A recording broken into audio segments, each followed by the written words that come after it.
उमर, क्या ये जरूरी है कि अजान की मैनेजर एक लड़की ही हो?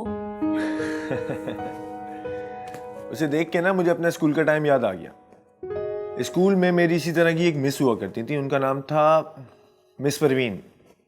वो भी इतनी यंग थी और इसी तरह का ड्रेसअप किया करती थी, तो हम उनको दूर से आवाजें लगाया करते थे कि आंटी परवीन, आंटी परवीन। उमर साहब, आप कुछ कह रहे थे? मरियम, मैं जो भी कर रहा हूँ मैं आज़ान की भलाई की खातिर कर रहा हूँ। और आई एम श्योर आपने देखा होगा कि आफरीन बड़ी कॉन्फिडेंट लड़की है। इस मटेरियलिस्टिक दुनिया में बड़ी सादा ज़िंदगी गुजार रही है, अपने उसूलों की बड़ी पक्की है और आज़ान को भी कोई ऐसा फजूल काम नहीं करने देगी जिसकी इजाज़त उसको पिछले मैनेजर्स देते रहे। और आज़ान की आदतों से तो आप अच्छी तरह वाकिफ़ हैं। हर वक्त नशे में धुत रहता है और आए दिन उसके अखबारात में डिफरेंट स्कैंडल्स छपते रहते हैं। आई एम श्योर जब आफरीन जैसी लड़की उसके साथ अटैच हो जाएगी तो मज़ीद कारनामे नहीं होंगे। What do you think?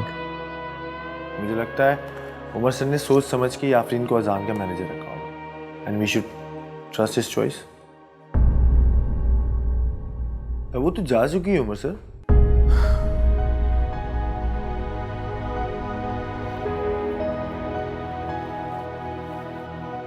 तुम्हारी वापसी को मैं तुम्हारी रजामंदी समझूं।